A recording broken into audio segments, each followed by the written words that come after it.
इतनी खुश इखलाक और एनर्जेटिक कैसे रहती हैं, ये बताएं ज़रा। काम और अपना एनवायरनमेंट एंजॉय करते हैं तो आप खुद ही आपका मूड अच्छा रहता है. And I used to be badminton champion in my school. Mainly मेरी फैमिली में ज़्यादातर इंजीनियर्स थे. There was no doctor in my family. मेरे ख्याल से मैम टेक्नोलॉजी जो है वो शायद आपकी प्रोग्रेस को फास्ट कर देती है आज के दौर में, ऐसा है? टेक्नोलॉजी डेफिनेटली प्रोग्रेस को फास्ट भी करती है, रिफाइन भी करती है. मैडम आप फर्स्ट पीएचडी भी हैं डाउ की. I am the first clinical PhD in Pakistan and I'm the first PhD from Dow University of Health Sciences. लेकिन आपको एक अवार्ड मिला, लाइफ टाइम अचीवमेंट अवार्ड. मुझे 2010-11 में डोगाना ने ही physician of the year award दिया था. मोर देन 50 पब्लिकेशंस जो हैं वो हैं आपकी. Dow comprehensive cancer centre professor Saeed Qureshi का ब्रेन चाइल्ड था. पहला जो कोविड पेशेंट का सिजेरियन हुआ था वो भी मैंने किया था. I met an accident in 2002. उस एक्सीडेंट में I lost my sister-in-law who is very dear to me like my mother.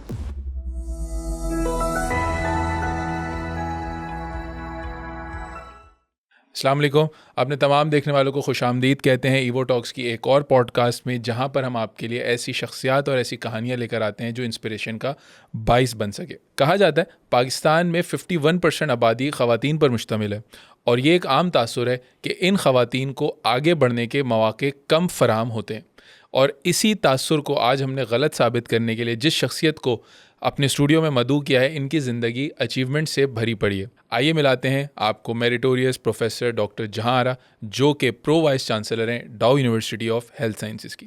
Welcome to the show madam. कैसी हैं? ठीक ठाक हैं? खैरियत से? बिल्कुल सही, अल्हम्दुलिल्लाह. मैडम सबसे पहला सवाल जो मैं बहुत अरसे से आपसे पूछना चाह रहा हूँ, मैं आपको 2010 से जानता हूँ, इतनी खुश इखलाक और एनर्जेटिक कैसे रहती हैं, ये बताएँ ज़रा हमारे देखने वालों को. मेरे ख्याल से आप अपना काम और अपना एनवायरनमेंट एंजॉय करते हैं तो आप खुद ही आपका मूड अच्छा रहता है. सही. और क्या देखती हैं कि क्या, क्योंकि बहुत सारे लोग वर्क प्रेशर भी ले लेते हैं जिसकी वजह से चिड़चिड़े बहुत हो जाते हैं, ये मैंने आपकी पर्सनैलिटी में नहीं देखा. क्या वर्क प्रेशर नहीं लेती?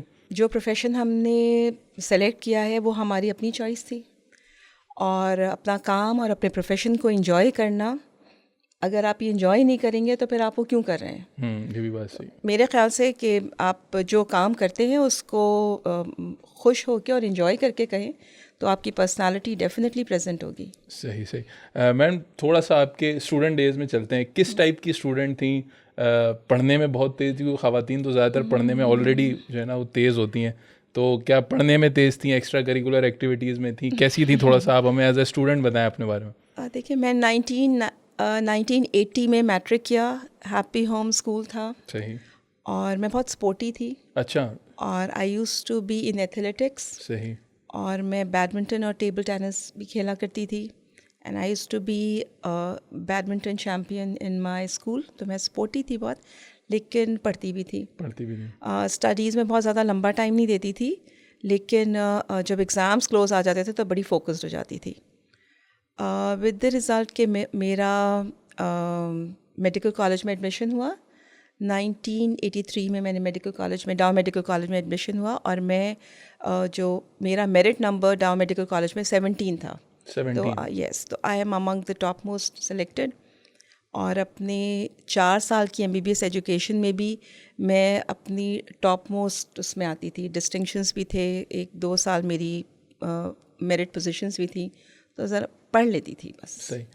क्या समझती हैं मैम, पेरेंट्स की तरफ से या कोई और जिसने आपकी पर्सनैलिटी को शेप अप किया, कोई है ऐसा? मदर, फादर, कुछ होता है ना समटाइम कि मदर का बहुत अच्छा रोल होता है या फादर का बहुत अच्छा रोल होता है. मैं अपने ख़ानदान में पहली डॉक्टर थी. अच्छा, माशाल्लाह. मेरा पूरी फैमिली में इंजीनियर्स थे और या मेरी फैमिली इंडिया को, ग्रैंड पेरेंट्स इंडिया को बिलोंग करते, तो मेरे दोनों grand fathers, maternal and paternal, दोनों ICS ऑफिसर्स थे.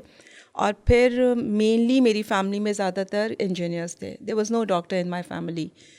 तो पहली दफ़ा मेरे फादर की बड़ी ख्वाहिश थी कि मैं डॉक्टर बनूं. और मेरे ख्याल से मैं छोटी सी थी जब से कहते थे तुम्हें डॉक्टर बनना है, तुम्हें मेडिसिन करना है. फादर का मेरा बहुत पीछे से यानी उनकी वो बड़े फोकस थे कि मैं डॉक्टर बनूं.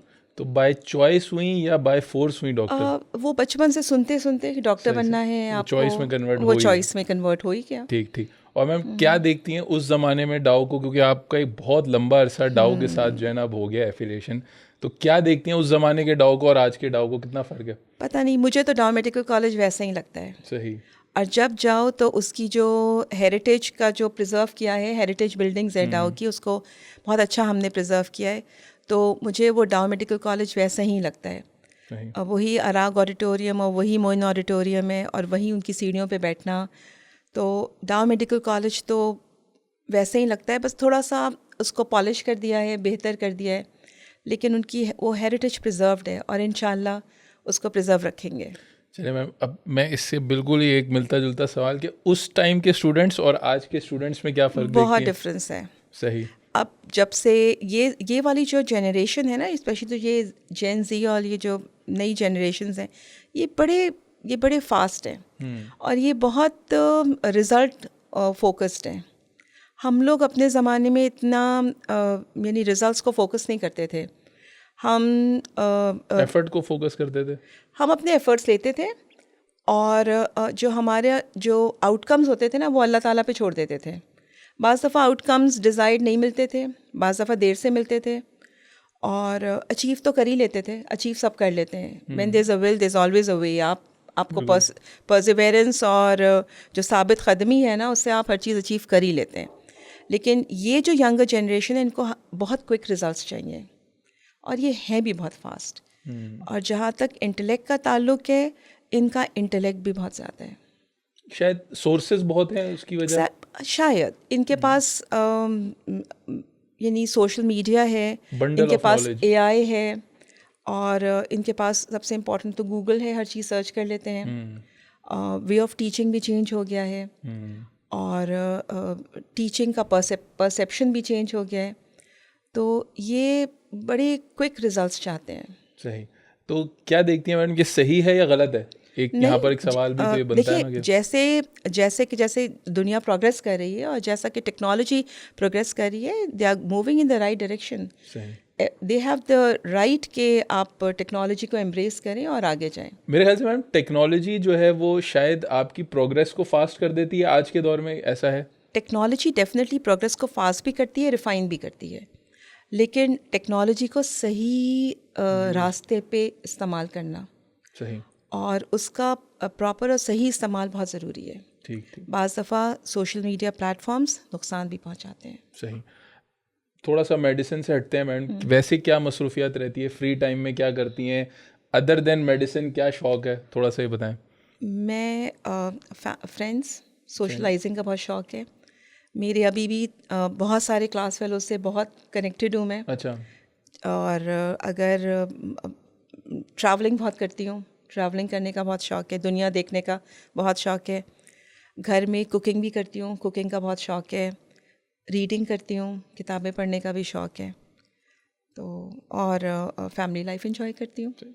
फैमिली को शिकायत तो नहीं रहती कि टाइम नहीं देती, कुछ इस टाइप का है? क्योंकि अक्सर बात हमारी सोसाइटी में ख़वातीन को थोड़ा सा फैमिलीज़ के ऊपर ज़्यादा जो है ना वो जज किया जाता है, तो क्या ऐसा है कुछ? अच्छा, ऐसा कि I got married early in life, like I got married when I was 25 years old। सही।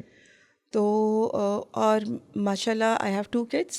बेटा मेरा 30 years का है और बेटी मेरी 28 years की है। My daughter is married also. तो मुझे ऐसा लगता है कि मेरे बच्चे मेरे साथ ही बड़े हुए। अच्छा। सही। तो उन्होंने राइट फ्रॉम द बिगनिंग ये देखा कि इनिशियली मेरी स्टडीज़ थी और पढ़ाई भी ऐसी कि पहले मैंने शादी के बाद ही FCPS पार्ट 2 किया, फिर मैंने PhD परस्यू कर लिया। तो जब मैंने PhD स्टार्ट किया तो मेरे बच्चों ने, because the kids are more technically advanced, तो उस वक्त नया नया इंटरनेट और गूगल स्कॉलर्स और ये सब पबमेड वगैरह नया आया था, तो they used to help me out in my PhD research. तो वो भी मेरे साथ साथ बड़े होते रहे। आई enjoyed every phase of my life with my family and they embraced it very positively। इसीलिए शायद मुझे सब कुछ करने को मिला। मैडम, हम थोड़ी सी आपके बारे में रिसर्च कर रहे थे तो काफ़ी ज़्यादा एक अचीवमेंट्स की, रिसर्च की एक बहुत बड़ी ना लिस्ट है आपकी जो आपको क्रेडिट आता है। हम ये देखते हैं कि जो लोग इतना काम करते हैं ना, वो कहीं ना कहीं तन्हाई पसंद ज़रूर होते हैं। तन्हाई पसंद इन अ सेंस कि बैठ के सोचते हैं अपने फ्यूचर के बारे में, उन्होंने क्या करना है क्या नहीं करना। ऐसा है आपकी ज़िंदगी में? देखिए, अपना जो मी टाइम कहते हैं ना, वो बिल्कुल, जिसे me तो time। जी एग्जैक्टली मी टाइम ज़रूर होना चाहिए। और मेरे पास मी टाइम पूरे दिन में बहुत ज़्यादा नहीं होता, लेकिन आई ट्राई माई बेस्ट कि मुझे आधे से 1 घंटा ज़रूर मिले जिसमें मैं अपने आप को जज करूं, अपनी प्रोग्रेस ऑब्ज़र्व करूं और अपनी खामियां और अपनी अच्छाइयों को एनालाइज करूं। और ये मेरे ख्याल से बहुत ज़रूरी है किसी भी प्रोग्रेस के लिए। सही। अपनी लाइफ में किसको मेंटोर मानती हैं प्रोफेशनली? मैं प्रोफेशनली ज़रा पूछना यहाँ पे जाऊँगा। सबसे पहले तो मेरी सुपरवाइज़र, जिनको मैं एक तरह से अपनी गॉड मदर भी कहती हूँ, वो मेरी ज़िंदगी के हर फेज़ में मेरे साथ थी और मैं उनकी अपने पेरेंट्स के बाद सबसे ज़्यादा इज़्ज़त करती हूँ, प्रोफेसर नूरजहाँ समद। ऐसी क्या चीज़ जो आप उनकी अडॉप्ट करना चाहती हैं या की है आपने अपने पूरी लाइफ में? मेरी प्लेजेंट नेचर, अच्छा, ये वहाँ से, यानी कि जो मेरा बहुत पहला सवाल प्लेजेंट, था। बहुत काम, नेवर एग्रेसिव और बहुत आहिस्ता बात करना। मेरे ख्याल से मैं उतना ज़्यादा काम नहीं हूँ, मैं कभी कभी एग्रेसिव हो जाती हूँ, लेकिन मैंने उनसे बहुत इंस्पायर्ड हूँ। मैम, आपके बारे में थोड़ा सा जब पढ़ रहे थे तो एक रोल डॉक्टर सईद कुरैशी का भी जो है ना वो निकल के सामने आया, कि उनके बारे में भी थोड़ा सा बताएं मैम। आपने मेरी as a gynaecologist professional life का मेंटोर पूछा। दूसरा, मेरी जो दूसरी प्रोफेशनल लाइफ थी जिसमें मैं एज अ एडमिनिस्ट्रेटर लोगों को नज़र आती हूँ, उसमें डॉक्टर सईद कुरैशी मेरे मेंटोर हैं। सही। He was the one who literally dragged me into the administration, क्योंकि मैं तो एक प्योर क्लिनिशियन थी, एक सर्जन जो कि क्लिनिक्स में बहुत टाइम गुजारता है, और मेरे लॉन्ग आवर्स ऑपरेशन थिएटर में होते थे, अभी भी होते हैं। I enjoy doing operations. He is also a surgeon, अल्हम्दुलिल्लाह, अल्लाह ताला उनको सेहत और ज़िंदगी दे। लेकिन उन्होंने मुझे टुवर्ड्स एडमिनिस्ट्रेशन गाइड किया, और मेरी जितनी एडमिनिस्ट्रेटिव स्किल्स हैं, आई ओ देम टू हिम। सही। तो मैम उसका भी एक क्रेडिट, मतलब कि जो एक लीडरशिप या एडमिनिस्ट्रेशन जो है वो माई उनसे लीडरशिप बना। And my administrative skills are because of him. Madam, आप फर्स्ट पीएचडी भी हैं डाउ की, क्या ऐसे ही है? जी बिल्कुल। ये मतलब जो लोग पहला काम करने जा रहे होते हैं ना, तो उनको थोड़ा सा आगे का, क्योंकि रोड मैप नहीं होता ना कि किसी को देख के हम फॉलो करते हैं बात, तो ये किस तरह से? मेरा पीएचडी का सफ़र, कभी कभी मैं अक्सर लोगों को कहती हूँ कि अगर मैं अपनी लाइफ हिस्ट्री लिखूँ तो मैं एक पूरी बुक लिख सकती हूँ अपने पीएचडी के सफ़र पे। अच्छा। I am the first clinical PhD in Pakistan and I am the first PhD from डाउ यूनिवर्सिटी ऑफ हेल्थ साइंसेज। 2004-2005 में जब डाउ यूनिवर्सिटी ऑफ हेल्थ साइंसेज का पीएचडी प्रोग्राम स्टार्ट हुआ, तो सबको ऑफ़र हुई, क्लिनिशियंस को भी और बेसिक साइंसेस के लोगों को, कि पीएचडी में एनरोल हों। हमें नहीं पता था कि हम किस चीज़ में स्टेप इन करें, लेकिन मेरे फादर की बहुत ज़्यादा ख्वाहिश थी कि तुम पीएचडी करो। जब मैंने घर जाके उनको बताया तो मेरे फादर ने कहा फ़ौरन एनरोल हो जाओ। उस वक्त मैं असिस्टेंट प्रोफेसर थी और मेरे छोटे बच्चे थे, माई किड्स वर लाइक, उस वक्त मेरे बच्चों की एज 8 और 9 ईयर्स थी। उनका स्कूलिंग थी और मैं उनको ख़ुद ही पढ़ाया करती थी। मैंने घर आके अपने हस्बैंड से डिस्कस किया तो उन्होंने कहा तुम्हारी मर्ज़ी। जिस दिन last day of form submission था, उस दिन मैं अपने हस्बैंड के पास गई कि this is the form fees, और आप मुझे दे दीजिए तो मैं जाके फॉर्म सबमिट करूँ, आप मना करेंगे तो नहीं करूँगी। ही इमीडिएटली एग्रीड टू, और इनका चलो मैं तुम्हारे साथ चलता हूँ और तुम्हारा फॉर्म सबमिट करते हैं। तो मेरा फॉर्म सबमिट हो गया। The journey started from 2005। PhD course work start हुआ। पीएचडी कोर्स वर्क, क्योंकि हम क्लिनिशियंस थे और एज असिस्टेंट प्रोफेसर काम करते थे, तो हमारी सिविल अस्पताल में बड़ी टफ़ ड्यूटीज़ होती थी। एक दिन ओपीडी, दूसरे दिन आउट पेशेंट्स, उसके बाद फिर अंडर ग्रेड्स की क्लासेस, पोस्ट ग्रेड क्लासेस, बहुत काम होता था। तो अब क्लासेस कब होंगी? तो the classes used to start at 7:30 to 8 o'clock, और सुबह 9 बजे क्लास ख़त्म होती थी। और फिर उसके बाद वहाँ से हम भागते थे ऑपरेशन थिएटर में या अपनी ओपीडीज़ में। तो इस तरह की क्लासेस थी, और फिर वीकेंड क्लासेस होती थी जो दोपहर को 3 बजे के बाद से होती थी। ओके, यानी कि रेगुलर डेज में पूरा लॉन्ग वर्किंग आवर और वीकेंड में आफ्टर 3। तो this was the PhD classes schedule. और ये कितने अरसे रहा? 2 years। 2 years में कोर्स वर्क कंप्लीट हो गया। फिर आया मरहला आपका रिसर्च वर्क का। रिसर्च। अच्छा, अब पाकिस्तान जैसी कंट्री में ना कोई रिसर्च ग्रांट मिलती है और ना यूनिवर्सिटी के पास इतने पैसे हुआ करते थे उस ज़माने में कि आप रिसर्च कंडक्ट करें। यूनिवर्सिटी को भी सिर्फ जितनी HEC और गवर्नमेंट से ग्रांट्स मिले उतना, तो देयर नो ग्रांट्स। फिर जाके पता चला कि कोई 1 लाख रुपए आपको यूनिवर्सिटी दे देगी, जिसके अंदर तो मेरे ख्याल से मेरा जो स्टेशनरी का बजट है वो भी पूरा नहीं हो रहा था, परफॉर्मर्स की प्रिंटिंग ही नहीं हो पा रही थी। Then we started. फिर मैं उस ज़माने में vice chancellor professor Masood Hamid Khan थे। He is a very brilliant person, बहुत अच्छे, बहुत ही हाई एकेडमिशियन। उन्हीं का विज़न था फॉर स्टार्टिंग PhD प्रोग्राम। मैं उनके पास गई, मैंने कहा सर ये तो किस तरह होगा, तो उन्होंने मुझे बैठ के समझाया कि एक डूएबल प्रोजेक्ट करो, जो अभी ऐसी रिसर्च करो जो अभी किसी ने की नहीं है, एंड एक डूएबल प्रोजेक्ट करो जो तुम्हारी रेंज में आ जाए। So I started off with my research. अच्छा, फिर मरहला आया जब रिसर्च हो गई पूरी, थीसिस लिख लिया गया, पेपर्स भी पब्लिश्ड हो गए। तो पहला पेपर था जो थीसिस सबमिशन की रिक्वायरमेंट थी, तो मैं पाकिस्तान जर्नल मेडिकल साइंसेस के ऑफिस गई और वहाँ मेरी मुलाकात शौकत जावेद साहब से हुई। रिसर्च में मैं उनको अपना एक तरह से उस्ताद मानती हूँ। अच्छा। उन्होंने मुझे बहुत अच्छा गाइड किया। मैंने उनको बताया कि मैं PhD का थीसिस लिख चुकी हूँ और ये मेरा पहला पेपर है जो मैं पब्लिश कर रही हूँ। उन्होंने मुझे बहुत गाइड किया और उन्होंने मुझे एक इतना बड़ा स्टैक ऑफ बुक्स दिया रिसर्च पे कि पढ़ो। क्योंकि उस हमारे ज़माने में हमें रिसर्च बायोस्टैट्स पढ़ाते थे, लेकिन प्रैक्टिकल रिसर्च ज़रा मुश्किल लगता था। अब तो खैर बहुत एडवांस्ड हो गया है। दिस वाज इन 2007 एंड 8 की बात है। तो उन्होंने मेरी बड़ी हेल्प की और मेरा पेपर पब्लिश हो गया।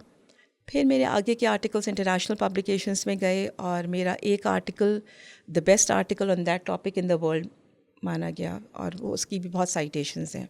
सही। अब नेक्स्ट बारी आई कि रिव्यूअर कौन होगा, तो there was no reviewer available. मेरा जो पेपर पब्लिश हुआ था उससे मुझे किस लोगों से मैंने कांटेक्ट किया and ultimately I found a reviewer in Spain, doctor Rosa Corcoy, जो यूनिवर्सिटी ऑफ बार्सिलोना में हेड ऑफ एंडोक्रिनोलॉजी थी, and I found one in Austria who agreed to review my thesis. अच्छा, उस वक्त यूनिवर्सिटी में भी कोई ऐसा मैकेनिज्म नहीं था कि रिव्यूअर्स आपको प्रोवाइड किए जाएँ, तो आई सर्च्ड माई रिव्यूअर्स। सही है। और फिर मेरा थीसिस रिव्यू हो के आ गया विथ माइनर चेंजेस, और उन्होंने मुझे मेरे रिव्यूअर्स ने मुझे बड़ा हेल्प किया, क्योंकि मैंने उनको बताया I am the first clinical PhD, तो हमारे पास कोई गाइडेंस नहीं है, तो दे गाइडेड मी। अल्टीमेटली फिर वक्त आ गया कि मेरा थीसिस डिफेंस था, क्योंकि मैं डाउ यूनिवर्सिटी ऑफ हेल्थ साइंसेस के PhD प्रोग्राम की फर्स्ट PhD थी। तो the thesis defence open thesis defence exam था। ओपन थीसिस डिफेंस होता है जिसमें पूरा हॉल बैठा हुआ होता है, उसके सामने एग्ज़ाम होता है, तो डिफ़िकल्ट वन। तो my principal professor Junaid Ashraf at that time, he was literally providing me support कि सब सही होगा, रिलैक्स रहो, सब अच्छा होगा। और the day came and my thesis defence was there and अल्हम्दुलिल्लाह I cleared my thesis defence exam. HEC representatives थे, यूनिवर्सिटीज़ के वाइस चांसलर्स थे, सब बैठे हुए थे, and my thesis defence exam was recorded and then अल्हम्दुलिल्लाह डाउ यूनिवर्सिटी का फिर PhD प्रोग्राम कंटिन्यू हो गया। मुझे ऐसा लग रहा है आपकी बातों से आपने PhD को बहुत ज़्यादा एंजॉय किया। अपने पूरे बहुत पढ़ाई स्ट्रगल था और इन्जॉय भी किया। सही। आई इन्जॉयड माई स्ट्रगल, लेकिन मुश्किल वक्त था। मुझे याद है बीच में एक दफ़ा उम्रा करने गई थी, तो मस्जिद नबवी के सहन पे खड़े होके मैंने अल्लाह ताला से दुआ मांगी थी कि किसी तरीके से मेरे लिए मेरा ये PhD की जर्नी आसान कर दे, क्योंकि मुझे ना रिव्यूअर्स मिलते थे और ना मुझे समझ आता था कि ये आगे कैसे बढ़ेगा। तो यानी कि जो शौकत जावेद साहब हैं वो एक फरिश्ता बन के आया आपकी बिल्कुल, ज़िंदगी में। उन्होंने मुझे बहुत हेल्प किया था कि how to proceed with the paper writing and publications. Struggle का सफ़र अभी तो इख्तिताम शायद नहीं हुआ होगा, आगे कहते हैं जब तक ज़िंदगी है इंसान की स्ट्रगल रहती है, लेकिन आपको एक अवार्ड मिला, लाइफ टाइम अचीवमेंट अवार्ड। अक्सर लोगों को ये अपनी रिटायरमेंट के बाद मिलता है, या वो बहुत ही ज़्यादा जब बिल्कुल घर बैठ चुके होते हैं तब मिलता है। आपको एक लाइफ टाइम अचीवमेंट अवार्ड मिला डुगाना एसोसिएशन की तरफ से, थोड़ा सा बताएं उसके बारे में कि जो इस साल आपको अवार्ड मिला। मुझे 2010-11 में डुगाना ने ही physician of the year award दिया था, being the first PhD of Dow university of health sciences. इसके बाद जो मेरा स्ट्रगल था, एडमिनिस्ट्रेटिव स्ट्रगल, और struggle in the sense of my speciality obstetrics and gynaecology, और डाउ यूनिवर्सिटी हॉस्पिटल में जो सर्विसेज को एनहांस करना था, और फिर मेरी एकेडमिक एक्टिविटीज़, तो I am really grateful to the Dow graduates of North America जिन्होंने मुझे उस पैराहे पे जज किया and they give me the बड़ी लंबी लिस्ट है एक एलिजिबिलिटी क्राइटेरिया की। जी, मैं जी। वो आसान नहीं थी जो इतनी जी। पूरा जो है ना उनके जी। 2 पेज की एलिजिबिलिटी क्राइटेरिया था जी। जो मैंने पढ़ा था। जी, तो जी। बहैसियत मतलब हम ज़ाहिर सी बात है मेडिकल के शोबे से ताल्लुक़ रखते हैं तो हमें पता होता है कि एक अंदाज़ा हो जाता है कि यार कितना मुश्किल क्राइटेरिया उस पर पूरा उतर के एक जो है वो अवार्ड लेना। Looking back at your life, क्या समझती हैं कि लाइफ में कौन सा ऐसा मोड़ था कि जिसने एक टर्निंग फेज़ दिया आपके करियर को? I met an accident in 2002। उस एक्सीडेंट में I lost my sister in law who is very dear to me like my mother, and my son had a head injury with the GCS of 3। अल्लाह ताला ने उसको ज़िंदगी वापस दी। उस वक्त मुझे ये एहसास हुआ कि ज़िंदगी में ये पैसा, दौलत और ये जो पोजीशंस हैं इनकी वैल्यू नहीं होती, because I saw death very close. Closely. Even I had an head injury and I was unconscious for 12 hours। तो उसके बाद से मेरी ज़िंदगी में बहुत चेंजेस आए। उस वक्त मैं चाहती थी कि जो चीज़ें, जिस चीज़ों को जो हम मटीरियल चीज़ों के पीछे भागते हैं उसके बजाय हम उन चीज़ों पे काम करें for better health care services, for thinking of those who are underprivileged, और training people who can train and give medical skills and knowledge in far-flung areas। सही। मुझे अपनी वालदा की एक कोटेशन याद आ रही है। मेरी वालदा अक्सर कहती हैं कि अल्लाह को जो अपने बंदे प्यारे होते हैं ना, उनको अगर कुछ सिखाना होता है तो वो किसी हादसे से गुजारते हैं ताकि जो वो मैसेज देना चाह रहे हैं वो कम्युनिकेट हो जाए। तो आई थिंक वो एक्सीडेंट आपके लिए वो टर्निंग पॉइंट था जिसके बाद आपका लाइफ का एक पर्सपेक्टिव चेंज हुआ। और अल्लाह ताला ने नसीब में जितना पैसा और जितना आपको देना होता है वो तो आपको मिल ही जाता है। अब ये मेरे फादर का कहना है जिस पे मैंने हमेशा बिलीव किया कि जितना तुम्हारे नसीब में है वो ज़रूर आएगा, लेकिन उसको इज़्ज़त से हासिल करो। सही। बिल्कुल सही बात की मैम। थोड़ा सा आपकी रिसर्च और पब्लिकेशंस की तरफ आते हैं। मैंने पढ़ा मोर देन 50 पब्लिकेशंस जो हैं वो हैं आपकी। आप पहली की बात कर रही थी कि कितना मुश्किल है, तो कहते हैं जब सफ़र स्टार्ट करो तो आखिर सफ़र के आखिर का नहीं सोचना चाहिए। कैसा रहा ये 50 से ज़्यादा पब्लिकेशन जो हो गई जहाँ पे आप पहली पब्लिकेशन में परेशान थी? देखिए, जो मेरी कुछ पब्लिकेशन 2004 से पहले भी थी, लेकिन उनकी जो क्वालिटी थी ना वो अब मैं ख़ुद कहूँगी कि उनकी बहुत ही लो क्वालिटी पब्लिकेशंस थी। दे वर यूजुअली ऑब्जर्वेशनल स्टडीज़ या उनकी क्वालिटी इतनी अच्छी नहीं थी। PhD करने के बाद आपका जो रिसर्च इंसाइट है ना वो बहुत बिल्डअप हो जाता है, तो the quality of your publications then grow. तो आपकी जो पब्लिकेशंस की क्वालिटी है वो बहुत बढ़ जाती है। और आप प्रॉब्लम क्या है, किस चीज़ पे रिसर्च करनी है और किसकी सोसाइटी को ज़रूरत है, आप वो एनालाइज करने लगते हैं। मैडम आपकी एक अचीवमेंट्स में एक और क्रेडिट जब से वाइस चांसलर आप हैं डाउ की, एक कॉम्प्रिहेंसिव कैंसर केयर सेंटर का भी जो है वो इनॉग्रेशन हुआ इस साल। उसके बारे में थोड़ा सा हमारे देखने वालों को बताएं कि वो क्या है और उस प्रोजेक्ट में आपका भी जाहिर सी बात है एक रोल है। देखिए, Dow comprehensive cancer centre professor Saeed Qureshi का ब्रेन चाइल्ड था, और ये उनका विजन था कि एक ऐसा कैंसर सेंटर बनाया जाए जो अंडर वन रूफ तमाम किस्म के कैंसर को ट्रीटमेंट दे। जो डाउ कॉम्प्रिहेंसिव कैंसर सेंटर है उसके अंदर रेडिएशन थेरेपी और गामा नाइफ रेडिएशन जो न्यूरोलॉजी ट्यूमर्स के लिए होता है, इसके अलावा MR linac radiation therapy, nuclear theranostics है उसमें, और मेडिकल ऑन्कोलॉजी, यानी all oncology facilities under one roof है। इसके अंदर अभी हमने इनकॉर्पोरेट किया है all forms of surgical oncology. Recently we have introduced site specific tumour boards, और इसमें हमारे पास डिफरेंट स्पेशलिटी के ऑन्कोलॉजी सर्जन्स हैं जो हर किस्म की ऑन्कोलॉजी सर्जरीज़ करते हैं। गवर्नमेंट ऑफ सिंध हमें इसमें फ़ंड करती है, हेल्प करती है, और यूनिवर्सिटी ख़ुद अपने फ़ंड्स रेज़ करती है। इस उम्मीद के साथ आगे बढ़ेंगे। अब रिसेंटली नए वाइस चांसलर ने चार्ज ले लिया है, तो इस उम्मीद के साथ कि ये जो फैसिलिटीज़ हैं फॉर अंडर प्रिविलेज्ड आगे जाएंगी, क्योंकि कैंसर रिस्क बढ़ता चला जा रहा है। बिल्कुल। और जिस शोबे से मैम जिसमें आपकी स्पेशलिटी है गायनी में, उसमें तो ख़ास तौर पर हम देखते हैं ख़वातीन में ब्रेस्ट कैंसर जो है वो एक बहुत बड़ा इशू है, तो वो लोग भी, ऐसे पेशेंट्स भी यहाँ पर आ सकते हैं? जी जी बिल्कुल। ब्रेस्ट कैंसर और हर फॉर्म ऑफ गायनोकोलॉजिकल कैंसर, जिसमें एंडोमेट्रियल यानी यूट्राइन कैंसर और ओवेरियन कैंसर है, ओवेरियन कैंसर, और इसके साथ colorectal cancers. Minimally invasive surgery होती है कोलोरेक्टल कैंसर की डाउ यूनिवर्सिटी हॉस्पिटल में। तो ये सारी फैसिलिटीज़ को इस्टेब्लिश किया गया है और state of the art equipment मौजूद है डाउ यूनिवर्सिटी हॉस्पिटल में भी। मैम बिल्कुल आपने एक अच्छी बात की, state of the art equipment. हम जब डाउ में एंटर होते हैं ना, तो हमें लगता नहीं है कि ये पब्लिक सेक्टर है, क्योंकि जब अगर मैं इसको मज़ीद कुछ गवर्नमेंट इंस्टीट्यूशन से कंपेयर करूं तो एक बेहतर क्वालिटी जो है ना पेशेंट्स को मिल रही है। इसकी क्या वजह है? मतलब क्यों इतना अचानक से एकदम माहौल जो है ना पब्लिक सेंटर का, जैसे ही डाउ के अंदर एंटर हो तो एक चेंज हो जाता है? एक तो बड़ा स्ट्रिक्ट, मैं तकरीबन 2 इयर्स मेडिकल सुपरिटेंडेंट रही हूँ डाउ यूनिवर्सिटी हॉस्पिटल की, और वहाँ मैंने क्वालिटी एश्योरेंस कंट्रोल डिपार्टमेंट बनाया था और infection IPC infection practice and control department introduce किया था।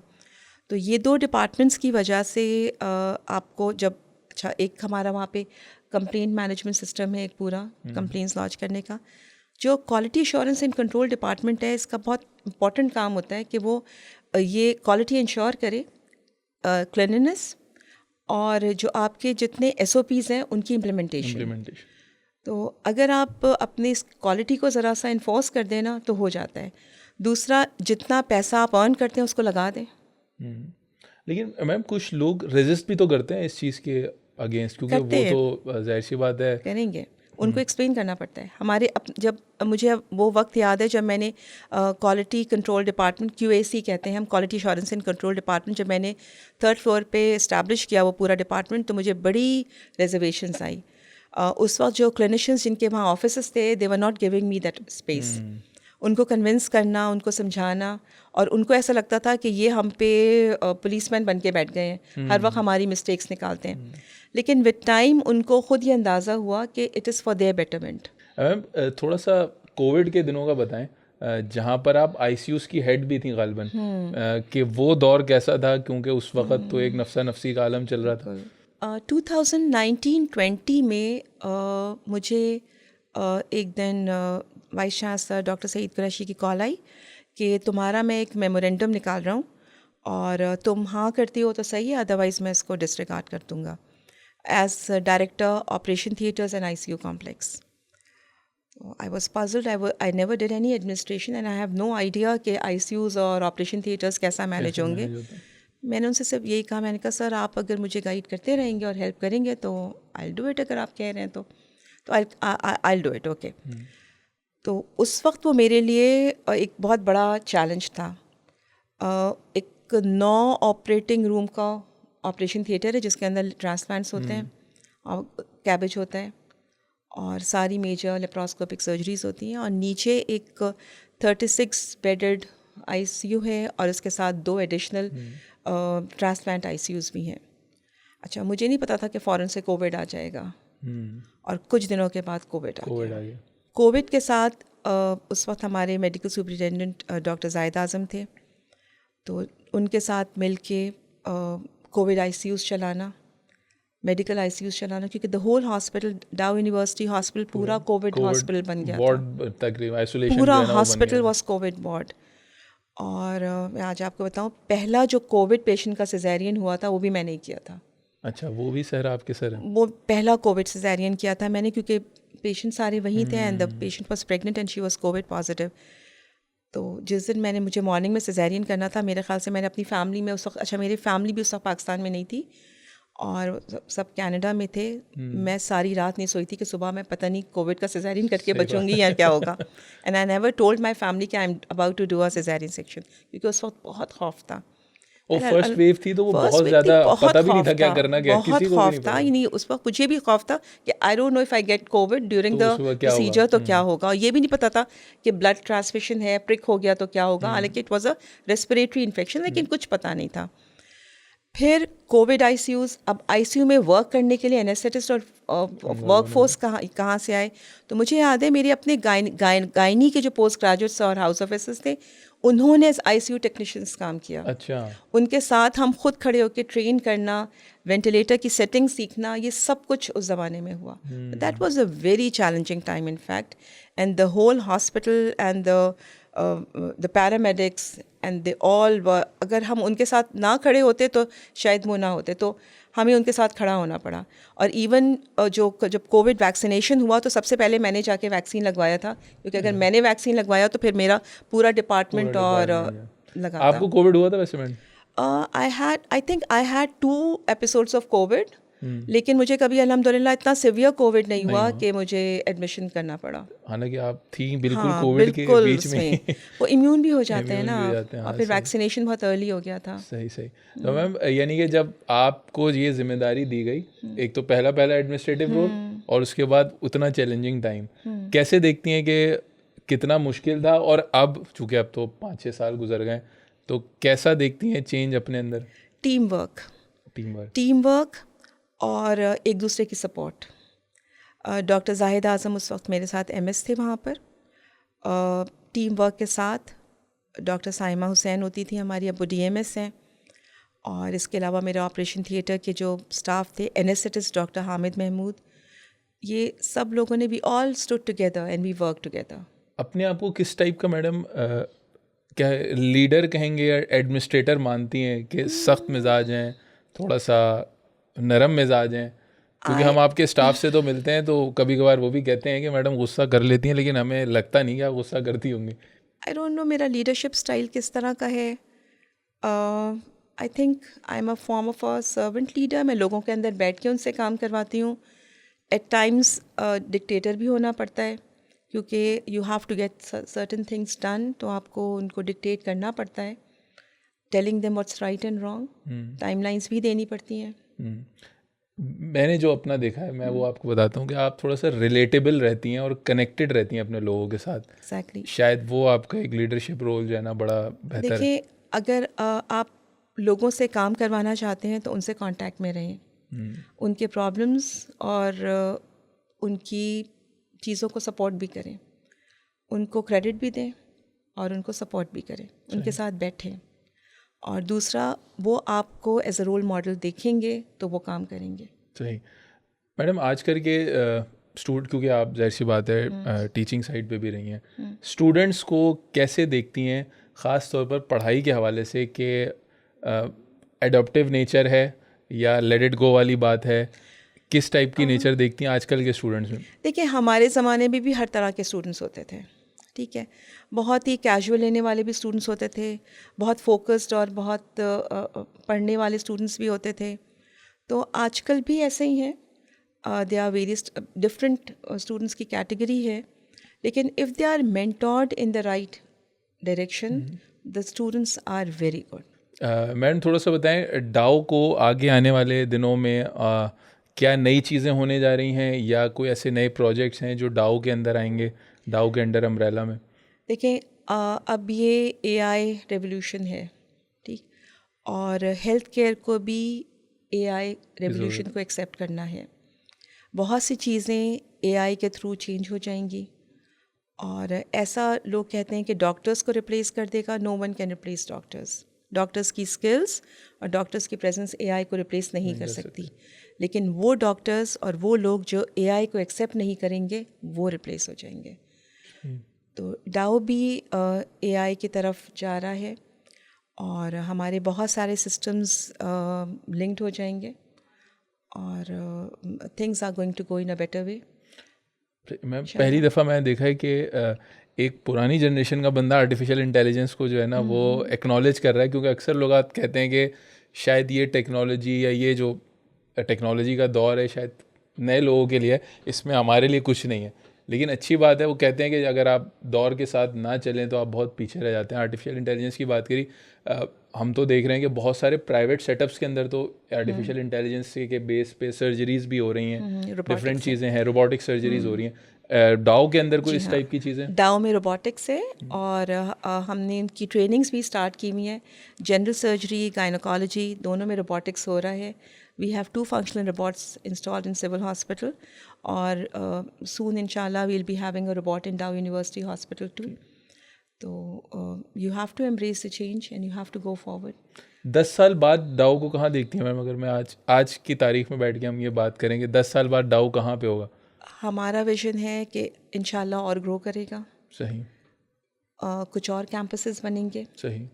और डाओ में जो क्वालिटी एजुकेशन है, जो डाओ को सहरा जाता है कि the best quality education is provided by Dow medical college and Dow university of health sciences, वो कंटिन्यू रहेगा।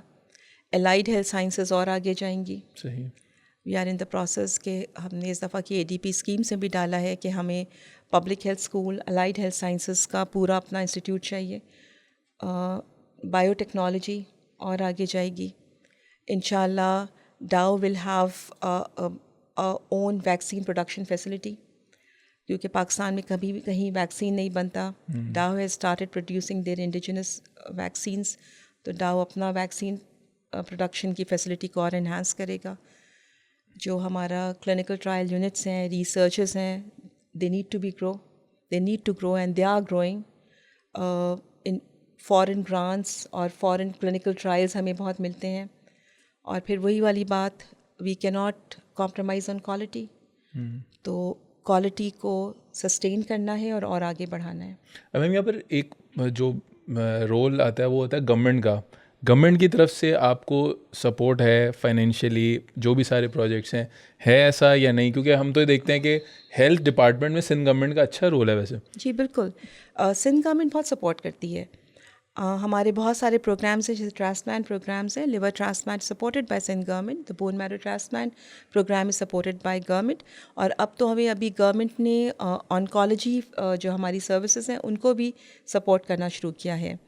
हमने अपना जो पेशेंट्स हमारे बिकॉज ऑफ फाइनेंसेस चले जाते थे, हम अपने ER से उनको नहीं रख पाते थे, तो the chief minister has have allocated, जिसको हम लामा फ़ंड कहते हैं, LT फ़ंड है, लाइफ थ्रेटनिंग फ़ंड है।